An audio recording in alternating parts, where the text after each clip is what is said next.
Well, we're with our first guest this morning, a very well-known lady, does a wonderful writer, and this is Barbara Gilbert. Good morning, Barbara. Good morning. How are you today? I'm just fine, and you? Doing pretty good. Good, okay. I read some of the things you left here for me, and I'm really excited about the fact that you started your career as a writer at a very young age, right? Yes, basically I did stories in my head, did a few writings, but I never actually published anything until I was much older. I did Future Apocalypse. Oh, I see. Okay. Oh, that's fantastic. I've heard about that. Yes, Future Apocalypse. I basically was working with NaNoWriMo.org. I started that because my kids were required to do that while they were being homeschooled. And when I was taking care of my mother, I was away from them, so I decided to inspire them by writing myself, and wrote a few different stories over the years, never got anything published. And in 2018, I thought about continuing a story I had started, which is now a short story at the moment called Year of Reckoning, and cooked up a whole new story called Future Apocalypse, a time travel series. It's about a brilliant young woman who invents time travel, goes into the future 250 years. Unexpected error occurs, and she gets trapped there and has to find people that can possibly help her figure out how to get back. I love that type of story. I've always said, oh boy, now we're going to find out what's going to happen in this other time, So that's got to be exciting. Yes, I think it is.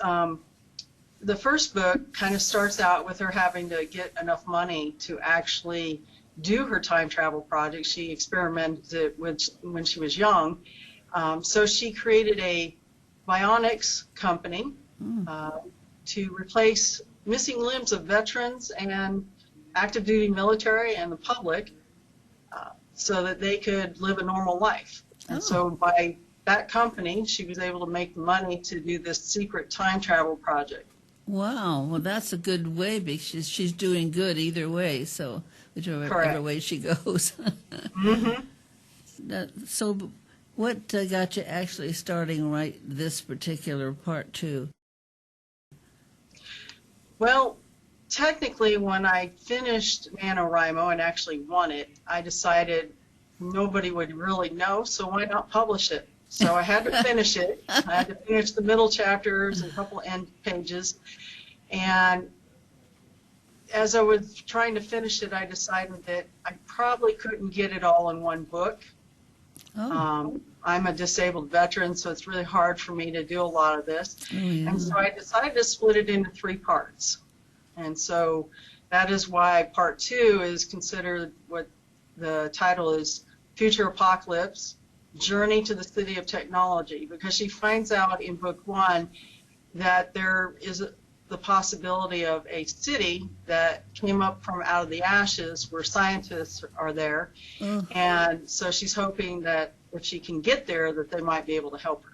Gosh, that's really leading into something very interesting and a little bit scary, huh? A little bit. Yeah, I'd say a little bit scary because she has to travel by foot with a group of people across the Cascade Mountains of Washington State into eastern Washington down by the Columbia River. They run into everything from scavengers, marauders, natural disasters, you name it. There's something going wrong and delaying their travel. I like stories that have some kind of challenge. Keep going through it, different challenges, but challenges are really wonderful for books. Indeed, they keep you reading. Okay, and so how did you decide to get it published? I mean, what did you do? Basically, when I decided to publish, I did everything myself, though I did have a lot of help from some author friends in the Written Apocalypse, our DDE12 group, which is the Dirty Dozen Apocalyptic Authors. So I have a lot of friends in that that helped me with figuring out some formatting and all that. And I decided to go ahead and just publish through Amazon. I wasn't looking to make a lot of money. I just want to get my book out there so people can enjoy reading it. And so I formatted it for ebook and paper book. And right now I'm waiting for audiobook. We ran into some hitch-ups because of the COVID-19. Oh. So it's being delayed a little. Same thing happened to me. I was, going along fast, and all, boom, everything stopped. But it'll come back again. It will. And it probably there's got to be some benefits, because good is always better than bad. That's true. So are you planning any new books right now?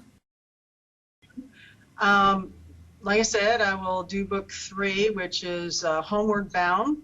But I have twists and turns that are going to be in that. Mm-hmm. Then I'm going to take a little bit of a break because this is all taken up basically everything I'm doing. I haven't even gotten out to do my photography that I do very much. And then I had someone request the full story of Year of Reckoning, so I'll probably get back into that world and finish that. Mm-hmm.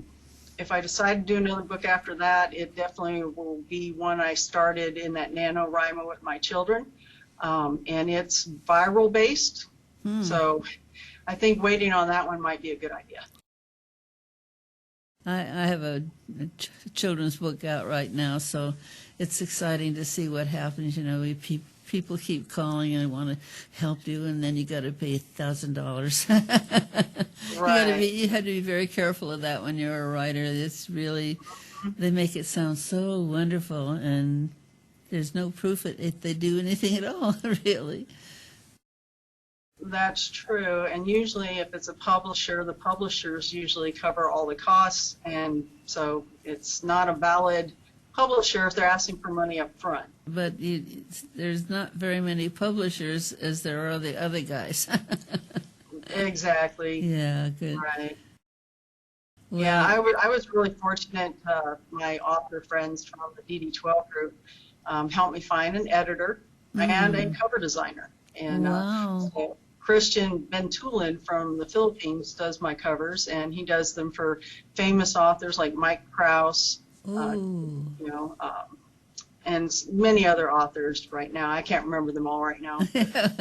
Lloyd Craven is one of them.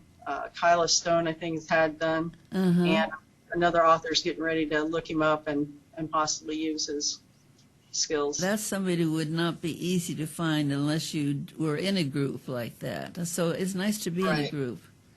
Indeed. Well, my books, I don't know if I wrote them or not. I just kept going and going and going and going. So it ended up, I was going to write a novel with a book. I ended up with a 4-book novel. Time kept saying, hey, wait a minute, I've got to get to this date, so I've got to do another book. Right. But it was fun. I love writing.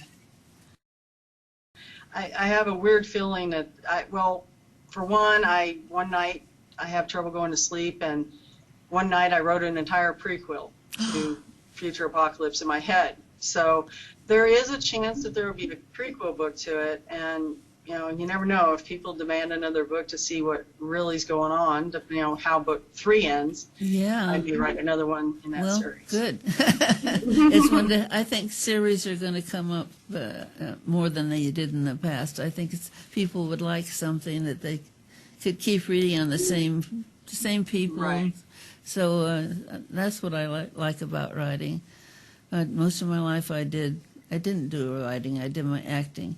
So that was fun. But I'm just so glad you came in this morning, because your story is so interesting, and I know the books are good because they're getting good attention.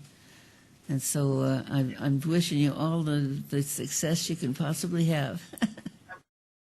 Appreciate it. Thank you very much. And same for you and your children's books. I'm working on another one now. So awesome. That's fun. Yeah. So, well, I hope that you'll come back again sometime and talk with us. Yes, indeed. I may try and set something up when book 2 gets released at the end of May. That'll be wonderful. Thank you so much for being on our show today. Thank you. Okay. And you have a wonderful day. You too. Bye-bye. Bye.